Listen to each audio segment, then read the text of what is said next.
Hello and welcome back to the Lowdown, everybody. Joining myself today, I've got Mikey McCubbin and Pete Smith, our sporting director, is back in the hot seat. Great to see him once again. Today, guys, we are ranking every major transfer completed so far this summer. We're doing 4 categories. We're doing game changer, we're doing good move, we're doing not sure, and we're doing not for me. We're slightly cheating because we're actually going in with a transfer that, as we film, is not quite completed, but it does look like it will be imminently. Mikey, Viktor Gyokeres, Arsenal seemingly got their man, and it's a pretty attractive fee as well. Who knows? By the time we're watching this, maybe it will be more sealed. Arsenal want to get Gyokeres in so he can join them on the pre-season tour of Asia. I think they're setting off this weekend. That's the tour that I think Madueke may not join just because of his Club World Cup involvement with Chelsea.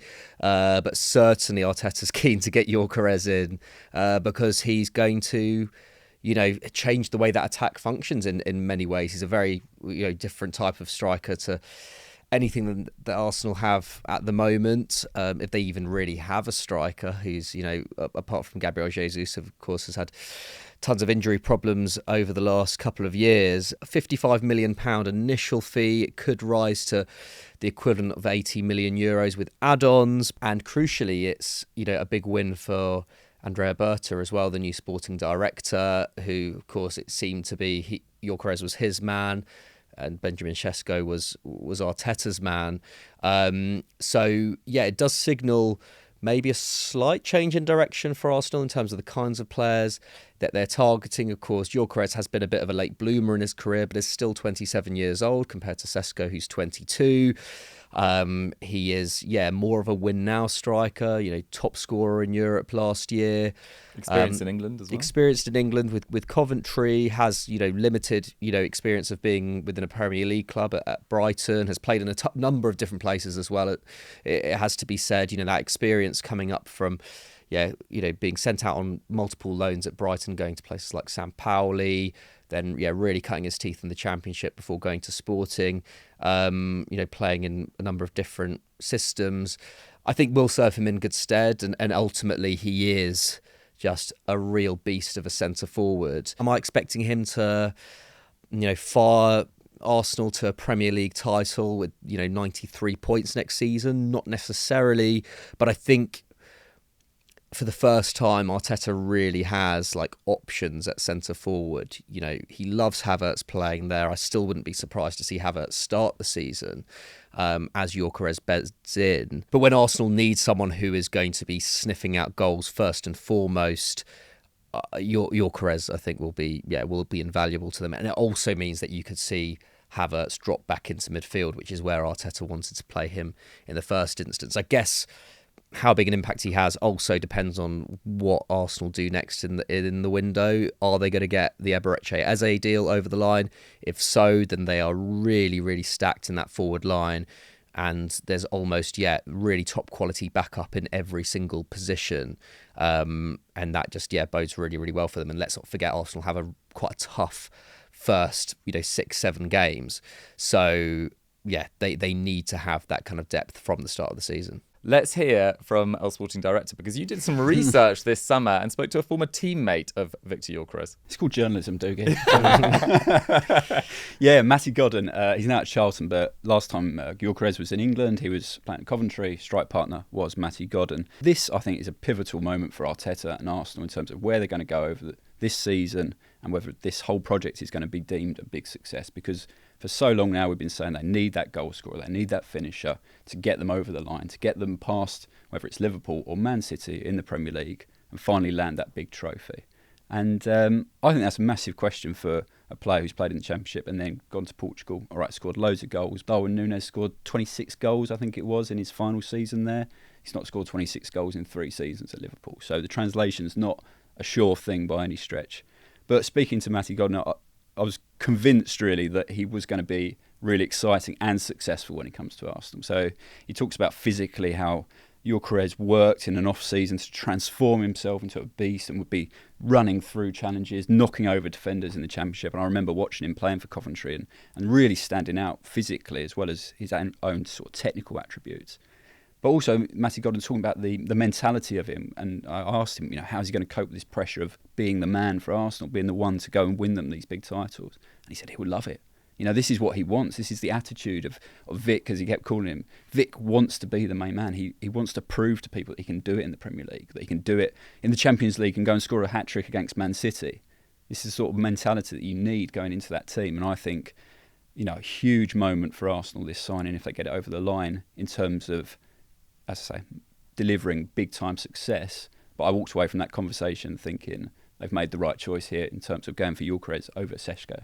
Oh, I got chills, Pete. I got chills. I was close to putting this in good move rather than game changer, just because it feels like it needs to work in the next 2 years, whereas in 2 years' time, Šeško will then still be entering his prime. I think it's game changer. I'm tempted by game changer. I think it's game changer either way, because it's a game changer in terms of if it's a success, it's Premier League titles, it's going deep in the Champions League, it's glory back at Arsenal. If it goes wrong, where does Arteta go then? Mm-hmm. So, you've built this project for so long, you've fallen at the final hurdle, or, you've progressed and not quite had it to get it over the line. And even with a huge, big money striker who's scored loads of goals in Europe, you still can't get it over the line. Mm-hmm. If we're sitting here this time next summer, Arsenal haven't won anything, massive pressure on Arteta, I think. I agree. I think we've got to see game changer as the pinnacle, though, because otherwise, if we're using this double entendre all the time, it's going to get very confusing. So game changer's got to be the top. Mikey, where you maybe have final say? I think for the price they've got him at in this striker market, I actually think even if he doesn't become a 25 goal a season Premier League striker, and say Arsenal still don't win for another 2 seasons, I still back Arsenal to win the league at some point in the next 3 seasons. We've seen other teams take gambles on strikers and still manage to make do even if they've underperformed a bit. I'm thinking Liverpool with Nunez, they're now looking at Isak or Ekitike as we're recording this. So I think there is leeway here with Arsenal. I think it's right for them to take a gamble like this, but it doesn't need to be the be all and end all here. I think there's just so much is put on Arteta and him winning it all or failing in the next kind of 12 months or so. And that pressure will obviously, ride on the shoulders of Gyokeres as a goal scorer. But like you say, Pete, he clearly has the character to be able to come in and hit the ground running. He's done it at his last 2 clubs. He's now entering a club with a more accomplished forward line than anywhere he's been before. I back him, but I don't know whether... Is he the game changer? I don't mind putting him a game changer, but I'm also going to make an argument for Zubimendi to be a game changing signing as well. So yeah, I'm up for Mikey, whatever. You're leaving it open there. Let's put him in good mood for now. We'll come back to the other Arsenal signings, because there's been some big signings at all the other major clubs this year, and actually at the bottom too, which we'll get onto in due course. But let's talk about Joao Pedro to Chelsea, Pete. £60 million. There were some doubts about it when it was announced, but he's got off to an absolute flyer at the Club World Cup. Yeah, instant impact. Straight off the beach. Flew up to the Club World World Cup. Yeah, and scored a couple in the semi-final, didn't he? Scored in the final. Linked up really well with Cole Palmer. I thought such promising signs, early days, of course. We saw that sort of spikiness and fight to him afterwards, where he's scrapping, getting knocked over by Luis Enrique, going down quite easily. I thought from that, a little shove in the face, but dream start, and I thought it was quite. I wonder what Liam Delap was thinking about all this, because obviously Jackson got sent off, and then Delap comes in, and he made a pretty fast start out there as well. Looked very good straight away, and we thought, this is his tournament now. He can go and be Chelsea striker through this tournament. And then Joao Pedro comes in, Delap's back on the bench looking on as Joao Pedro really makes his mark. But I think that we'll get onto Delap as well. I think that will help Liam Delap actually. Joao Pedro being there, being able to rotate that responsibility and that demands of that forward line at Chelsea. But they've been searching, haven't they, for that. I say number 9, but that forward is going to really deliver for them in that final third for a long time. Chelsea, really, you can go back to sort of Diego Costa times. I think in terms they really had a proper good number 9 there. But Joao Pedro, ticks a lot of boxes in terms of what he does with the ball, the runs that he makes, the positions he takes up, but also it's very high, I think, for interceptions and winning the ball back in the final third for Brighton last season. As I said, he has got that temperament question mark to him. I think he clashed with Van Heck, didn't he? His own teammate on the training ground last season. He was sent off Brentford game, I think it was, at the back end of last season as well. So Yeah, it's one of those things you don't want to take out of the player, but you sort of have to manage if you're Maresca as well. But the Chelsea team, can do with plenty of bite in it. I think coming off the back of that tournament, they can be absolutely buzzing. And I think what a move for him. What a move for Brighton. I think they were pretty happy with the profit they made on that deal, and in terms of their production line and finding these players and bringing these players up a level and then selling them on to Chelsea inevitably. But I think he's an exciting signing. Where do you see him starting for Chelsea at the start of the season? Because obviously we saw him at centre forward at the Club World Cup, looked amazing, but obviously they've signed Liam Delap, question marks over Jackson, whether he'll still be at the club come the start of the season. He can obviously play on the left, he can play as a second striker, but that's where Cole Palmer tends to play. Like, do you see him starting at centre forward over Delap, or do you see him being a left wing option? Yeah, no, I think he starts as the number 9. I think he's getting fed by whether it's Gittens, and they've got a variety of wing options now, haven't they, Chelsea? But I think he just watching those performances, just thinking the minimum amount of time he'd had to work with them, but straight away he was having an impact in terms of Chelsea's build-up. To play the way they did against PSG and to free up Palmer, perhaps the way that his movement did as well. You look at that first 45 minutes against PSG and you think that's a template for Chelsea there in terms of how you position Palmer, find space for him, but also then the movement and rounds around him. And Joao Pedro is a massive part of that in terms of setting up that attack, I think. I would call this a good move if it wasn't for the Nicholas Jackson situation. And what I mean by that is it now feels like Nicholas Jackson, there's quite a high chance he leaves this summer. And then you're kind of back to square one with Liam Delap, a very young player who's only got 1 year of top 5 league experience under his belt, and Joao Pedro, who's not a real out-and-out number 9. So if they keep Nicholas Jackson, I think they've upgraded in that forward area quite considerably compared to Jackson and Cunha last year to go to Jackson, Delap, Joao Pedro. I think that's, streets ahead of it. But just to lose Nicholas Jackson would take it down for me. But I think he's a brilliant player, stepped up seamlessly from Watford to Brighton. When he played in the Europa League for Brighton the year before last, I think he was really, really impressive as well. As you say, can play in a variety of different positions. It just feels like if you don't perform at Chelsea to the level they expect within 2 years, particularly as an attacking player, you'll be moved on. As we saw with Noni Madueke, they're perfectly happy to sell players. So if Jackson leaves, I think they've kind of left themselves short once again in centre-forward area, especially with the Champions League football to come. I think they'd move, though. I think the indications we're getting is they want 3 centre-forwards next season. But then they might have missed the boat. Gyokeres will be at Arsenal, in all likelihood. Ekitike might be at Newcastle or Liverpool. Sheshko, maybe they'll go for Benjamin Sheshko, though they've been linked with him throughout this summer, but maybe they would have gone from earlier in the summer if that was the case. So yeah, we'll see. But I'm happy to put this in good move if you are too, Mikey. Should we get on to Liam? Seeing as we're talking about Chelsea strikers, should we quickly touch on Liam Delap? We've spoken about him a lot, but I guess it would be good to place them both. I think purely for the price, Liam Delap's a good move. I don't think we need to dwell on it too much, but his goal record at Ipswich last term, where there wasn't a lot of chance creation, I think suggests that at Chelsea he will fit right in. There were good signs from him at the Club World Cup, and then of course he missed the semi-final for 2 yellow cards, so obviously disciplinary record not amazing, but obviously has that bite to him that Chelsea fans will really like. I put him in good move. It's an absolute bargain, isn't it? 30 million for pretty much, I think, the heir to Harry Kane for England. He'll go to the World Cup. I think given a season of performances for Chelsea, he'll get plenty of opportunities, as you mentioned, Champions League and Premier League rotation with Joao Pedro or Jackson if he's still there. I think when we were on the show at the back end of last season, we were talking about where he might go, and I think we talked about the step up and how high up he should go from that Ipswich move. And I think we were putting question around Man United at that time, wasn't he? He'd been linked, and whether he could go into the sort of the pressure cooker of there. But as I said, I think the Joao Pedro arriving as well helps sort of spread the load a little bit. And I think we saw, again, in that final performance against PSG when he came on, Donnarumma, incredible save to deny him this brilliant curling goal. And straight away I thought he just looked like he was so desperate to have an impact, and he was having an impact against this brilliant PSG team. So, I think he's going to have a very good season. Let's put them both in good mood. Yeah. I'm aware of time. We've got a lot of transfers to get through. Anthony Elanga, I'm going to put not for me for this one.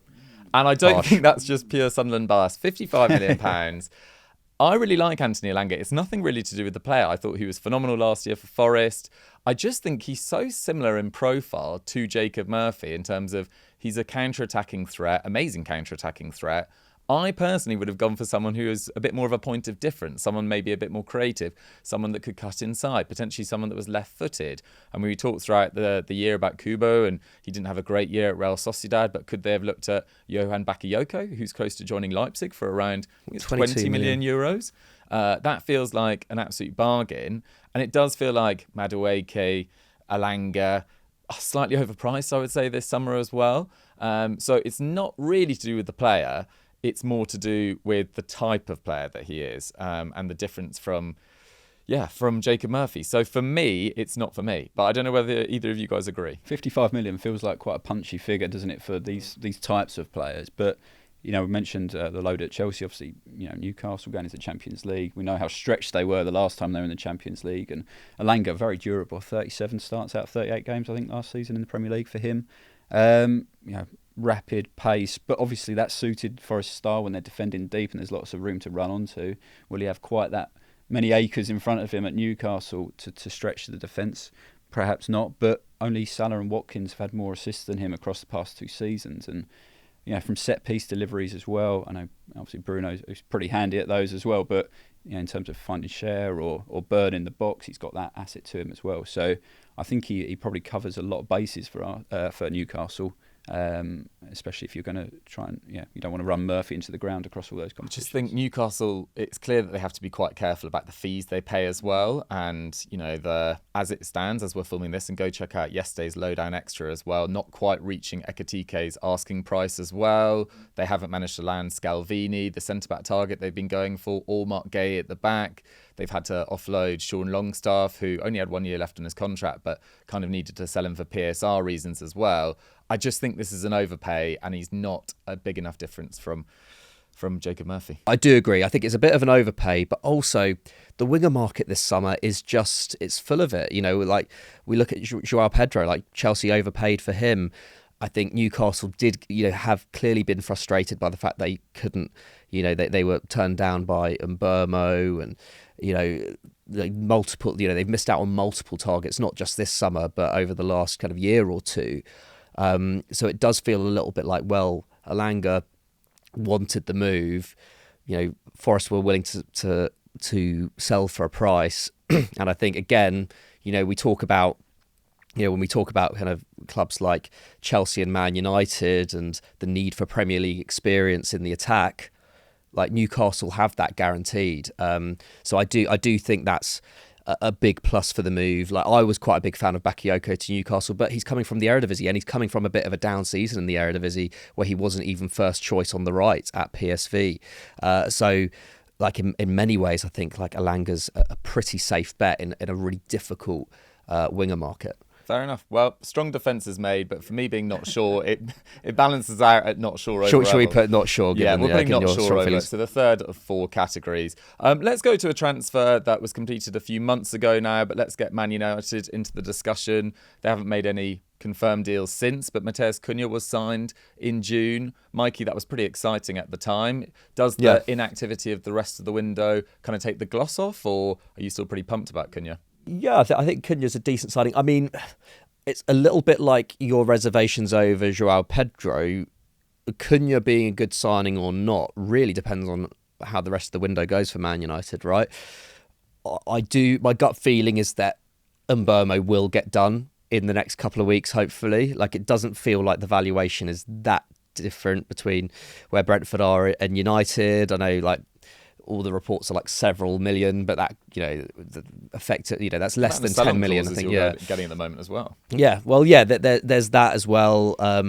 But mainly, I think United will be able to sign Mbeumo relatively comfortably. It's what they do next, which will require sales. And whether Mbeumo goes to United for 60 or 65 or closer to 70 million feels a little bit arbitrary at this point.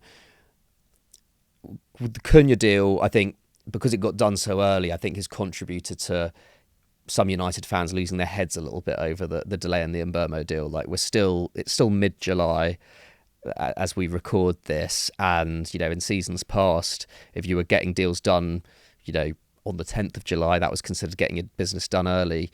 Like United, had the worst season in modern history last year. They missed out on Champions League money. Financially, they are in a bit of a pickle in terms of PSR and being able to strengthen what is, a really severely underperforming squad. Like, if they could get Cunha and Mbeumo in, that is a pretty good summer for the attack. The question mark I have over Cunha is, I guess, backdropped by like United's situation. Like, they really need the Cunha move to work. And while Cunha has been excellent since arriving in the Premier League with Wolves, and has scored a ton of goals for them, and amazing ball carrier, like, there are still question marks over who he's going to play alongside, which striker is going to be best for him. Is that going to be Højlund? Is that going to be Xerxes? Do United need to sign a new striker in order to work best with him? The left wing back position as well. Question marks so far over whether Dorgu is going to be the answer there long term for Man United. The midfield, massive question marks over how that functions still under Amorim and who's going to be there. Is that going to be Bruno? Is Kobe suited to playing in that midfield? So I'm actually tempted to say not sure here. Also, need to remember, like, Cunha, Arsenal were supposedly interested in him in January. That interest dropped. Does that say something about the way that he conducted himself at Wolves towards the end? So yeah, he does feel like a Man United player, but also it's like, in a year or two's time, when maybe Amorim isn't at the club anymore, like, how does he get along with the next manager? Does the next manager, we've seen this before with players who United have slightly overspent on to win here and now. I love Cunha as a player. I just think there are still so many question marks over that United attack that I don't think I can 100% commit to it being like a good move at £62 million just yet. Okay, fair enough. Let's move on to a transfer that was completed last week with Mohamed Kudus going to Spurs. Pete, did this kind of take you by surprise, or maybe less so the Kudus move, but the fact that Gibbs White attempt to sign him, because it's still not over the line as we record this, was followed up so quickly? Do you think that these are two strong additions for Spurs if they can land both of them? Yeah, certainly. I mean, Gibbs White is real talent. If they can get him in, I think that's a real asset to them in terms of the creativity behind Solanke. And, it felt like Maddison struggled really to click. Do you think he could be sold? I don't think he won't be sold this summer, I don't think. But I think, based on last season, a little bit underwhelming, wasn't it? I think, really, in terms of his output that we know he can produce and what he did produce. But look, he's playing in a really struggling side last year. We know how bad Tottenham were, particularly in the Premier League last year. But Kudus, I wrote about him for the website, actually, a piece on him, because a really interesting story, and I think a big question mark on him going to Tottenham, especially for this sort of money and what they're expecting him to deliver, right? So he comes in his first season at West Ham. I think we're all excited by him. Gary Neville says he's the best newcomer to the league at the end of that season. 14 goals, I think, across all competitions. Last season he scores 5. 4 of them are home and away against Brighton and Ipswich. One of them come in with like just a few minutes left of the season. It still counts, but it could easily just been 4. And the other one at Tottenham, in the same game where he got sent off for basically trying to take out half the Tottenham team, and then was suspended for 3 games. And then was suspended for 5 games. Got increased as well. So, I mean, again, having a bit of a meltdown at West Ham's situation, I think, probably as much as anything, the frustration, they blew that game where they were leading early on as well. Yeah, I just think Kudus, Tottenham definitely need extra depth in those wide positions. Obviously, Werner's gone away again, which I think Tottenham fans will be quite happy with. And then Heung-min Son, how much more has he got to give? Is he even going to be there on the first game of the season? There's a lot of talk about his future, whether, having just won that trophy, it's time now for him to step away to a new challenge, and certainly didn't look last season like the Heung-min Son that we know, has lit up the Premier League for so long. So, if Kulusevski's coming inside off that right side to play more of a number 10 sort of role, which Postecoglou liked, whether Thomas Frank still has that same opinion, then it's just Brennan Johnson out there on the right. So he was top scorer for Tottenham last season, so not necessarily easy for Kudus to displace. But I looked at his performances last season for West Ham, and I think he really suffered from, obviously, Antonio being injured from that car crash and Bowen moving around and then Kudus moving around and plugging holes. For lots of it exactly, yeah. So it was a real, a bitty season for Kudus, and he just couldn't put anything together. And I think West Ham would probably be happy to take that fee really at that stage, because I think in that second season he didn't produce what he did in the first season and wasn't, just didn't have the same impact for them. So, I guess Thomas Frank's got that evidence at Brentford of what he did with Mbeumo on that right side and, left-footed cutting in and being as destructive as Mbeumo is. Could he get those performances out of Kudus? Could he take him up to a level that we saw from that first season? But I think it's a big question mark. Yeah, I think that's a very good point. I mean, all those were very good points, but I do think that there will be quite a surprise sale at Spurs in the next few weeks. It does feel like they're very stacked now in forward areas if they land Gibbs-White, because Richarlison, Odebear still there as well, Matthias Tell, who we should talk about as well, Mikey. They do have a number of forward options, and I think again, it does feel like a transfer, or both transfers will be judged at the end of the window, because if they haven't signed the defensive midfielder that Spurs fans have been crying out for, and I've seen a lot of them online still talking about Adam Wharton, which feels very fanciful, having spent this amount of money, I think they will slightly regret signing two very similar, or players that can play in very similar positions when you've got Kulusevski, when you've got Maddison that plays centrally as well. So at the moment, assuming the Gibbs-White gets done, as much as I like the player, I'm a little bit worried about the squad building. But there's still a month to go. I think if Gibbs-White gets done, then it confirms that Kudus is going to be the right winger, though. I think that's, and in some ways, I think I quite like that certainty. I think Kudus' best performances across his career generally have been on the right. I know he was, even playing up front at points when he was at Ajax, but I don't know that I actually think Kudus is almost a potential game changer just because of how much technical quality Spurs have across the forward line now. And yeah, I guess we could get on to Tell as well. I think Tell is a good signing at 30 million. He's only 20 years old. If it doesn't work out, I think Tottenham can still post a profit on him, because I just think there are going to be enough big clubs around Europe who would be like, for 40 million, like 22-year-old Tell. Like, I think even if he slightly underperforms at Tottenham, I can see his like underlying numbers and his kind of metrics like creeping up and up. He also had the disadvantage of he hadn't played very much at Bayern at all. Arrived mid-season to a club that couldn't win a game in the league. Like, it was a really difficult scenario to walk into. And actually, when I watched him, I thought his performances were a lot better than like his underlying numbers, for example. And you talk about Mbeumo at Brentford under Thomas Frank. Just think about like what we saw from Wissa, what we saw from Damsgaard, players who, well, especially in the case of Damsgaard, a player who, really looked a shell of himself, following that breakout season back in 2021 and those injury problems.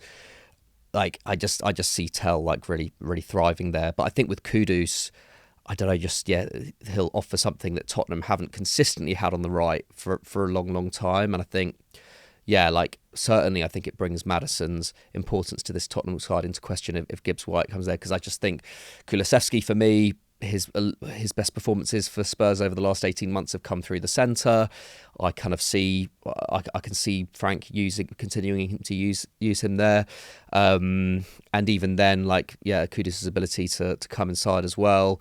And then, like Brennan Johnson offering something completely different. I just think, Spurs' forward line could be really, really scary next year. I think what's helpful as well, Frank has always been quite versatile in terms of the formation and personnel that he uses as well. And if you do get Gibbs-White as well, that's just so many options for a Champions League campaign as well. Yeah, and I mean, he also has the option of playing wing-backs with Porro and Udogie as well.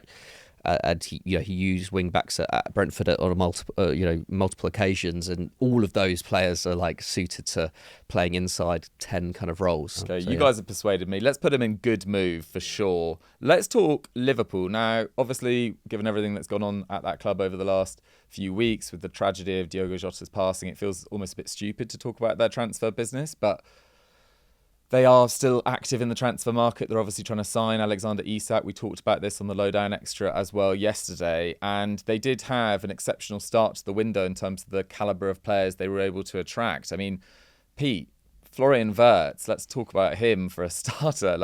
Is there a more exciting signing? I know there's definitely not a more expensive one, but a more exciting signing this year in the Premier League? It's obviously big money, isn't it? And I think, early weeks of the season, I think people are just going to be sitting up and going, wow, at this player. He's someone who could do absolutely everything in the final third, whether it's, creative passing, knocking it around that box, or whether it's scoring screamers from outside or getting into the box. He's just so much talent in this player. And I'm surprised he's gone to Liverpool, because there was so much talk about Man City, and then it was, Bayern Munich are in, and Bayern Munich normally pick up the best player in Germany if they want to that summer, or Man City are very rarely sort of outbid, and then to see Liverpool, who didn't, well, apart from Chiesa, didn't spend big at all last summer, to come in with this huge offer, could be a British transfer record if all the add-ons are eventually met. It's a huge statement, and I think it's a bit of a revolution going on at Liverpool. Obviously, Trent going, Robertson in a bit of a decline now. Salah, where he goes now in this next stage of his career with this new contract, whether he starts coming in field a bit more. And then Wirtz is going to be making the play behind that attack. I think it's exciting. I think we're going to see, if last season was that sensible Slot taking the best bits of Klopp and just evolving it, I think we're going to see a big shift, I think, at Liverpool this season in terms of trying to defend this title and the way they go about it, with Frimpong and Kerkez bombing down those flanks and playing really high up. How they set up that defence will be interesting to build behind them. But then, I say, Wirtz, he's just going to give a completely new aspect to that attack. People are going to be really excited. If they've not seen a lot of him already at Leverkusen, they're going to blow their socks off, I think. I think you're so right. And what will surprise people about him is how active he is on the ball and how regularly he gets on the ball as well. He's in the top 2% for forwards for passes completed. I think if you looked in passes completed in Europe last year, I think he was either first or second for forwards. Like, this is a guy that makes things happen. Find him in space and he will make your attack so much better. I completely agree with you. I'm going for game changer for this one, Mikey. Yeah, I think this is the biggest arrival to the Premier League since Erling Haaland. I'm not saying that Wirtz is going to break the kind of records that he did his first season, but yeah, it's such a big statement from Liverpool. We've spoken about it a lot, but I think the options that he gives up front, and I think in some ways you could put Kerkez and Frimpong and him as a three, like you were saying, the way that they could revolutionise the way that Liverpool play. You could almost have all three as a game changer.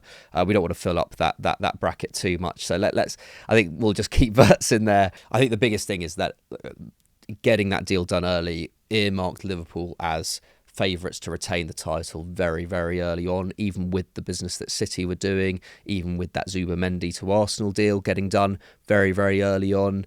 I just think it would be silly to bet against Liverpool next season. I know, like you say, Dougie, that there's a tragedy hanging over the club, and we don't know exactly what effect that's going to have had on the players. It's pretty unprecedented in the Premier League era, especially for a side that finished champions.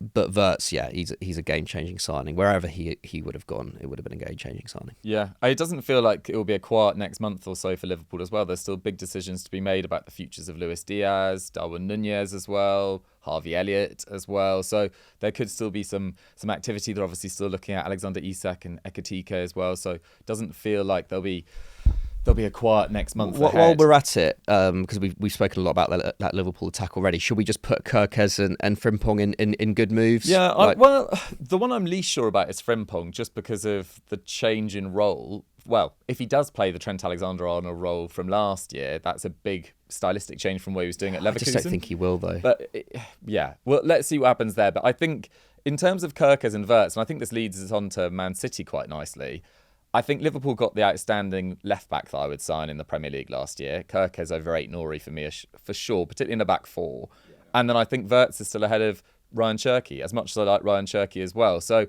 it kind of leads us on to Man City's business.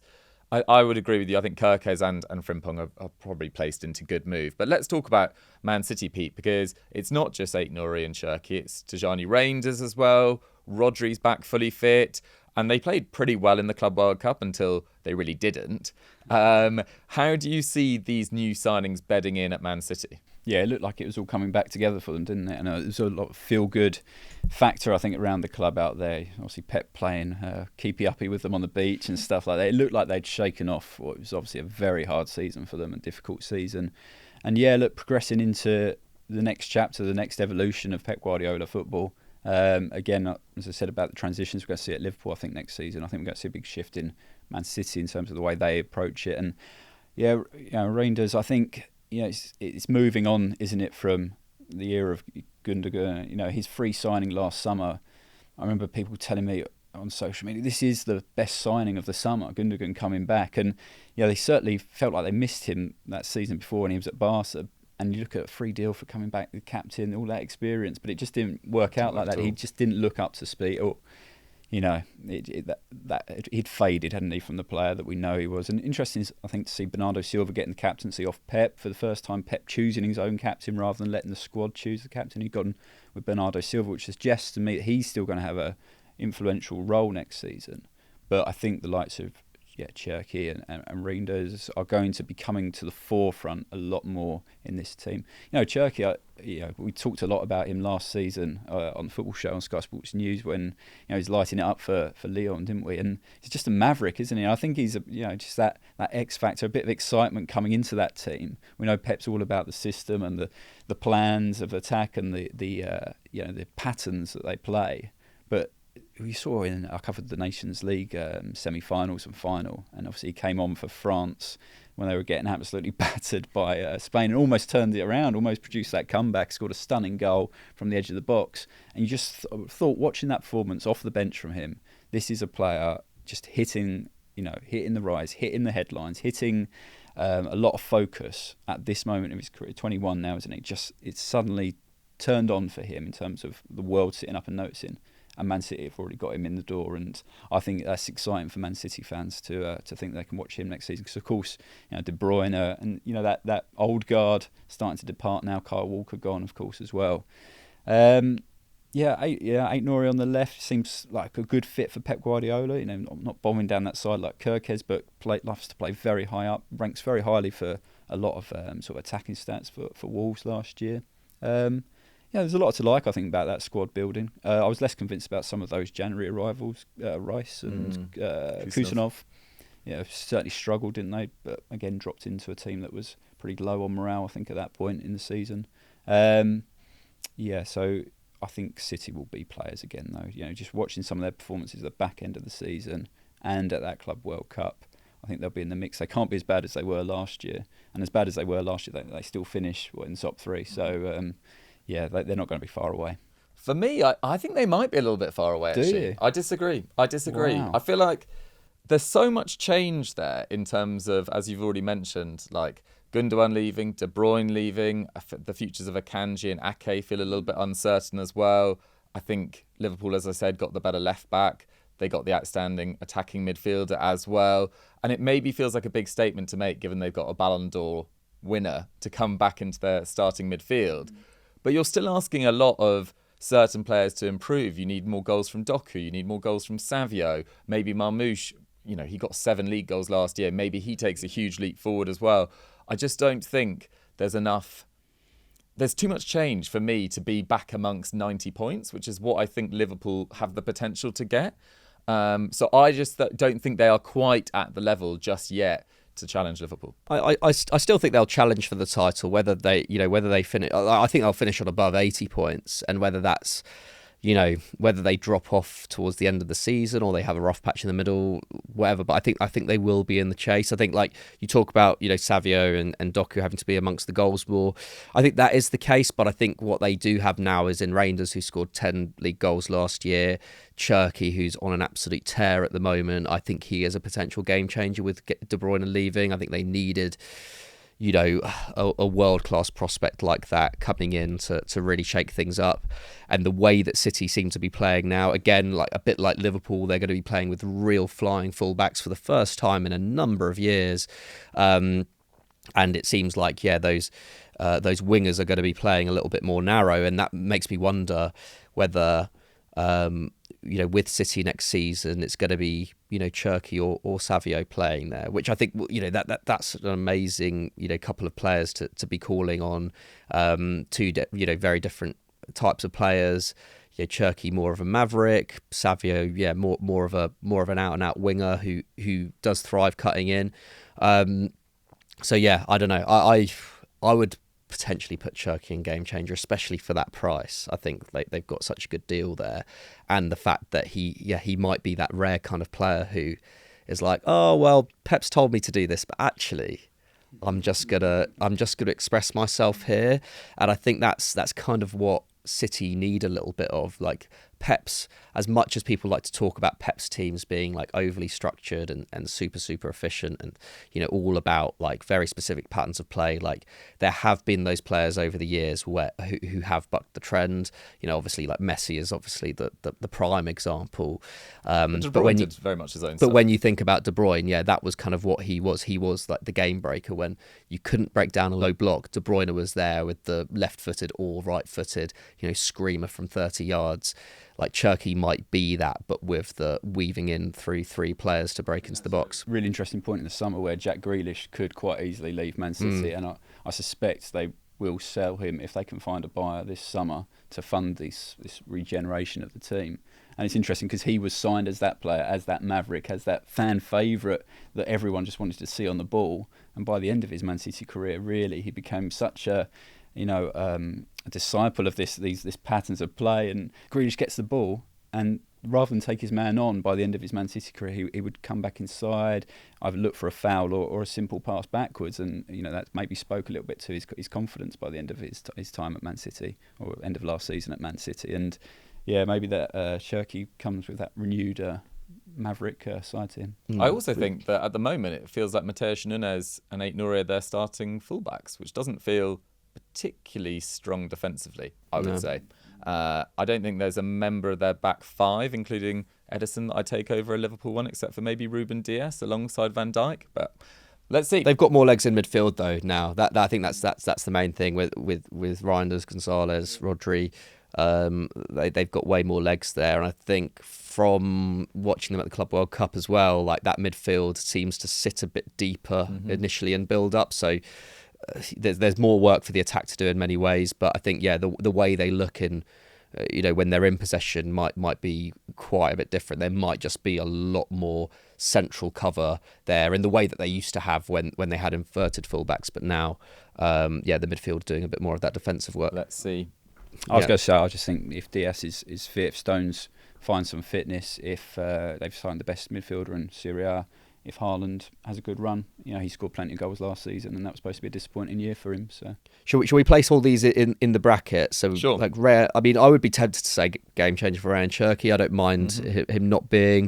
I think Aït-Nouri. Do you both have question marks over him, or shall we put him in good signing? I'd probably put not sure. Yeah. Okay. Or not all right. for me, even potentially. Oh, really? Let's say not sure. Not for me feels like slightly harsh. I don't know. Maybe no players are making the not for me bracket. Maybe we're being too conservative there. I think Ryander's a good signing as well. I agree. Okay, cool.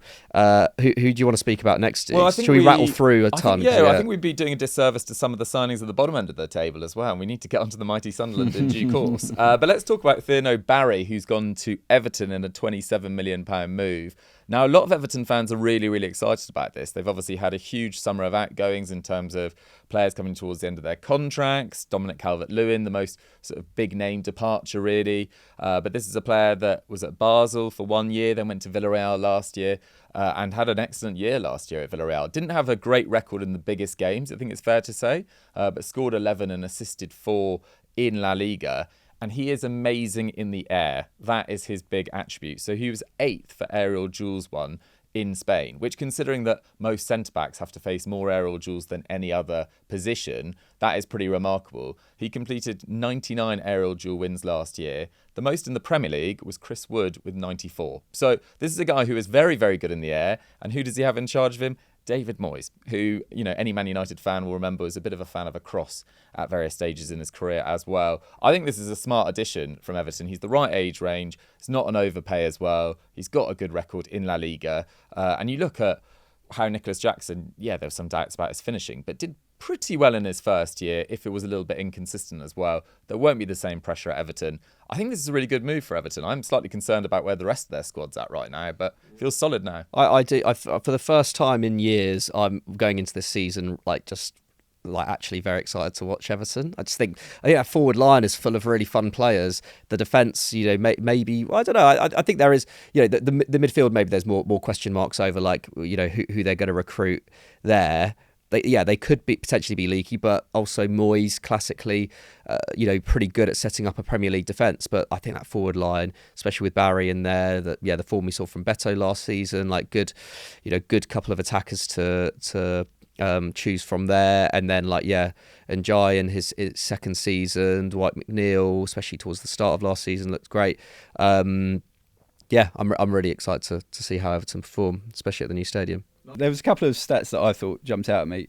Only 7 players, 22 or under, scored more goals in the top 5 leagues than him last season. So that's definitely one in the positive column for him. 6'5", Dougie, so that's probably why he wins quite a few of those headers. It's just something Moyes said. So when he was sort of announced, this is the moment to celebrate your new signing. And Moyes, a couple of lines he said, give him plenty of time to settle, and we're hoping to make other additions. And it sort of just pointed to me a little bit that maybe this guy isn't going to be, don't expect this guy to come in and be our main man and deliver. And I thought that was just a little question mark. But you mentioned about him joining Villarreal last summer. He's actually moved this is his 4th move, 4 summers in a row. So adaptability and progress, and that's all positive for him. But good on step right to the move, Premier League is something good on right move. Agents probably done some good commission over the last few years. He was almost the kind of Nicholas Jackson replacement at Villarreal, wasn't he? I mean, someone who can pull left, someone who's really physical, and not to just compare him directly to Nicholas Jackson, but I think as a litmus test of being a physical striker in La Liga who can pull into different spaces and also score a decent amount of goals. Seeing what Jackson has done at Chelsea over the last 2 years, that would be a pretty good sign. I think if they hadn't signed Thierno Barry and suddenly Jackson was to come on the market from Chelsea for around the 40 to 50 million pound mark, there's no doubt that Everton would be in the conversation there. So in that sense, obviously, we'll see how he adapts to the Prem, but I think it's a solid signing. Nice. Another club that have made a kind of wonder kid signing, as it were, are Brighton. And I had a watch through the highlights of Kudus yesterday. Now, he signed for Brighton for £29.8 million from Olympiacos. And look, I didn't watch a lot of Olympiacos last season, but from what I saw on YouTube, this could be an absolute sensation. In the Greek Super League, he really delivered. In the UEFA Youth League as well, they beat Bayern, they beat Inter, I think they beat Milan in the final. So Olympiacos won the entire thing. And I put it on Twitter yesterday saying, I like the look of this guy. I haven't seen a lot of him. What can you guys tell me? And a couple of Greek journalists got back to me and said that there is this amazing crop of Greek talent coming through, and Kudus is the most promising. But it is a big commitment from a player from the Greek Super League. It's more than double the record sale, which was previously Daniel Podence when he went to Wolves for around 16. This is £29.8 million. You're stepping in as an 18-year-old to a club that have just lost Joao Pedro as well, who could play in a variety of different positions. And Kudus, from this brief YouTube search that I did, I won't pretend to be a Kudus expert, but could play in a variety of positions as well, was dropping deep really effectively, was spraying passes, looked very good in the air as well. He just looks like a really, really complete all-round package, and it wouldn't be the first time that Brighton have unearthed a real gem. No one had really heard of Alexis McAllister when he signed. No one really heard of Matoma. There's countless others as well. So I'm quite excited about this one. I think to call it a good move is punchy right now, but one to watch out for. Yeah, I think, talk about this crop of Greek players, Simas. They've also got a Brighton as well, haven't they? Nick Wright has gone deep on this. So my colleague on the Sky Sports website, he's interviewed some former coaches of Kudus as well. And yeah, his journey through the youth ranks, he comes from a footballing family, so it's been in him for a young age. But 18, physically really good, as you say. He scored big thighs, scored against the big teams in the youth league. And I think you just get to this point now where you just trust the Brighton recruitment process, right? They sign a Greek player for £30 million. You think, yeah, he's probably going to be brilliant and probably be playing at Chelsea in 2 years' time. So I think there's an element of trust and quality that Brighton just seem to bring in. The production line there is just fantastic. And he might struggle to get... Danny Welbeck scored 4 goals in pre-season the other day in a pre-season game. So Welbeck's not done Still just going. yet, but the young Greek kid is going to put the pressure on him maybe next season. I like it. Do you think Brighton now have to overpay for young players, though? It feels like the fees just go up and up season on season. It feels like now that everyone's cottoned onto Brighton's recruitment model, it now feels like whoever is feeding Brighton are like, well, you're going to have to pay the premium here because we know how good you are at selling. So I do feel like there will be, I don't know, maybe in 2-3 years' time, there could be a bit of a reckoning where it's like, well, yeah, if Brighton continue to be able to move on players like this, there might come a point where it's like, well, actually, you have to you have to start finishing, finishing top half as a minimum every single season. Maybe a bit more pressure on players to perform instantly when joining. I don't think they're at that point yet, especially we're only 1 year into the Hertzler project as well. But it does feel like, that era of, a Premier League team punching above their weight consistently it's beginning to come away a little bit. We see it like, the way that the mid-table clubs who performed really well last year have been pillaged of their talent by bigger clubs in the Premier League. After so many underperformances last season, it feels like that reversion to the mean in terms of the Premier League table, and Man United and Tottenham gunning to finish higher up again. It feels like that might begin to happen. I think Brighton, of all those mid-table clubs, have probably had the most stable summer so far. But I just think the more and more they pay for players, the more and more there's going to be pressure on them to perform. Well, I think you make a good point, because Kustelas is £29.8 million and he's only ever started 35 senior games. Or 35, he's only ever played 35 senior games, I should say. So that is a big, big investment. Okay, let's finish off with some more quick-fire ones. Noni Madueke talked about extensively over the last few weeks. Pete, where do you think this sits within our 4 categories? I think it's definitely not sure. I think, Arsenal fans have made their feelings, some Arsenal fans have made their feelings pretty clear on social media, and giving your London rivals a big wedge of money for a player, they signed for, what was it, £29 million 2.5 years ago, and now 52 million, upwards of that, for a backup to Bukayo Saka. Yes, Saka was out for a period last season, and yes, that did prove costly, I think, for Arsenal, that period. Eventually it told on them. But I was looking at Arsenal last season. Martinelli, Trossard not really hitting the numbers that they needed them to hit. Madueke, yes, he played, I think, 7 games at the back end of last season for Chelsea on that left side. He played for England against Andorra on that left side. But come on, he's not that natural, obvious choice to go on that left side. He's a decent young player. He blew hot and cold for Chelsea last year. I can absolutely see why Arsenal fans feel like, in the era of FFP and trying to look after your money and then to spend it big on the big players who are going to really make a difference. £50+ million on this winger that I'm not sure is going to have a huge impact on their season. I think it's a big spend. Yeah, I totally agree. I think I'm putting it in the not for me category. Wow. Yeah, I really. Yeah, I think really it's a do. great I think move. it's the only thing that Arsenal have got really wrong so far. Mikey, you were very hot on Martin Zubimendi. Yeah, I think he's a game changer. I do. I think Madueke is a perfectly good signing. Especially, I think if they get the Eze deal done, I don't really see a problem with the Madueke signing, because he is a signing for the long term. He's a great backup to Saka. The fee is big, but I think like we talked about with Elanga in Newcastle, like that is just what you have to pay for a winger at this Do you not point. think they needed a more natural left winger though? Maybe, but potentially, but like that left winger again was going to cost a lot. Were they going to go for Rodrigo? Like there weren't as many left wingers as right wingers on the market. Madueke can also play there. I think Martinelli will have a better season than last year, and if they get Eze in, then it doesn't matter, because Eze is just a massive upgrade on someone like Trossard, who has played a lot of minutes on the left for Arsenal. I just think it's smart squad building, even if the fee is a bit high. And especially the fact that they've managed to get Gyokeres in for less than what he was originally touted to go for. But yeah, Zubimendi I think is a game changer. I just think like having a 6 there who can spring attacks in the way that he does with his passing, can feed players like Ødegaard and even Rice. I think like we could see Rice like bomb forward more next season, even more than he did in the back end of last season. Almost take up the positions that Granit Xhaka was taking up in that 22-23 campaign. I just absolutely love Martin Zubimendi. There's a reason why Liverpool was so keen on him last year. There's a reason why Arsenal have been tracking him for so long. I just think he's the guy that fixes that midfield. Class act. I don't know if you guys disagree, but no, class act. I think it'll fit in as well. Obviously, Arteta, the Sociedad connection, Moreno, the Sociedad connection. So I think he's already got some, good understanding with the group that's there. Knows what to expect as he comes in. As I say, frees up Rice as well to play that more box-to-box role that he really wants to play, rather than sitting in front.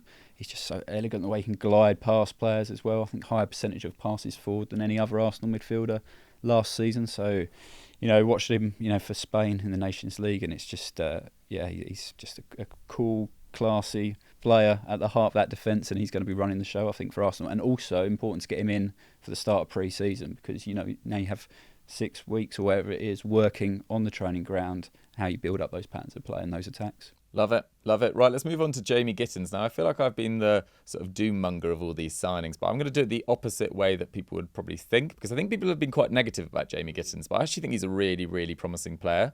And if you can no longer use Mikel Arteta, who just didn't work out as a signing, even before the drugs allegations, and Jadon Sancho you're not signing permanently, to bring in, I think, one of the outstanding under-21 left-wingers in the world in his position, alongside probably Malik Fofana, who was also linked with Chelsea, I think is really, really promising. And yes, he faded towards the back end of last year when Niko Kovac arrived and slightly changed system. But his record in the big games in the first half of last year was absolutely phenomenal. He scored in pretty much every big game in the Bundesliga, scored against Real Madrid, is a really, really good dribbler. Yes, some of his decision-making in the final third's a little bit lacking, but I think he could really surprise a lot of people in the Premier League as well. And he's homegrown. So I'm actually putting this down as good move. Okay. Yeah, I would maybe say not sure, just because I don't know where Chelsea's chance creation comes from next year. In some ways, he would have been a left-wing option for Arsenal along with Malik Fofana. But he is. I think his raw ability and his dribbling ability I think he will be really exciting to watch. I think it was about twice as many dribbles attempted as Sancho last season, twice as many open play crosses. The big thing with Maresca's football last year was just send you to sleep when they're on the attack, and he brings that pace, that unpredictability, that excitement. Yes, he's raw, but I think he'll provide a spark. Love it. The Gittens fan club in here. Right, let's wrap up with some Sunderland-related moves, because there was speculation that Jordan Henderson was going to go to Sunderland. In the end, he's gone to Brentford. Pete, do you think that's a good move for him? Do you think it's a good move for the club? Massive for both. He wants to play in the World Cup. I think there's no secret about that. Gets back into the Premier League, solid Premier League team, going to get loads of game time. But for Brentford, a huge summer of upheaval for them. They get this leader, massive experience come in. Keith Andrews, he's going to be such an asset to him in terms of talking about. I'm sure he'll be a sounding board for Andrews before games. In the Thursday, Friday before the weekend. Norgard obviously going out of that midfield, he comes in and can sit in front of that defence and really coach a lot of good young players in that Brentford team through games. So that works for him. I know he's getting on in terms of age, but fit as he's ever been, really. I know he talks about when he was out in Saudi that he actually got fitter, playing in those humid, hot conditions. He had to work really hard on his fitness and look after himself. I know Ajax, it was a disastrous end to the season for them last year, wasn't it? But the fact he walks into Ajax and he's captain and sets the standards at that club, that historic club. Of course, Brentford play in a very different way. I assume that's going to continue under Andrews to how. I'm not going to try and play Ajax football at Brentford, I don't think. But so I think he's well suited to that role. I think that's a good tick. Yeah, I don't mind him as a signing. I am pretty worried about Brentford, if I'm totally honest. Yeah, I think that's true. Yeah, I think if Visser, that's two huge departures. Norgard, new goalkeeper. Gone. Yeah. I'm quite concerned. Me's gone as well. Yeah, a lot of change there. Another club where there's been a lot of change is Sunderland. Really been going for it this summer. The one that I'm most excited about, which will probably have been ruled out by the time this video goes live, is we are supposedly in talks with Granit Xhaka, who I think would be an absolutely phenomenal signing. Look at what he's done at Leverkusen. Look how well he played in his final year at Arsenal. He's got Premier League experience, which so many of our signings don't. He's not going to AFCON, which so many of our new signings are going to, which brings me on to Simon Adingra as well. Had a difficult year last year at Brighton. I think a lot of Brighton fans were quite rude about this signing when it got done, mainly because maybe I slightly stoked the fires by saying that we'd had one over on them because we sold them Tommy Watson, who was a bit part player, although he did score that goal, towards the end of the season, was a bit part player for 10 million and brought in Simon Adingra for, I think it was 21. Given his Premier League experience, I think were definitely the short-term winners of that one. And the one that I'm most excited about is actually Habib Diarra, who signed from Strasbourg. He's got 3 years of playing regularly there. Senegalese international, was captain there last year. Really good sort of attacking threat in central midfield. Quite a nice fit for Joe Bellingham. And if we do sign a more sort of natural destroyer alongside him, or someone with more big defensive output, or more of a controller like Granit Xhaka, I think we're not looking too bad. No, I'm praying for 17th, but let's see what happens. But guys, that has been every major transfer, let's say, ranked so far this summer. I hope you guys enjoyed the show. I'm sure there are so many disagreements with our thoughts, so get them all in the comments and also let us know with the ones you agreed with too. We'll be back for next week with more, maybe transfer speculation, not quite sure what we'll do. Thank you very much to Pete and Mikey, and we'll catch you then. Bye-bye.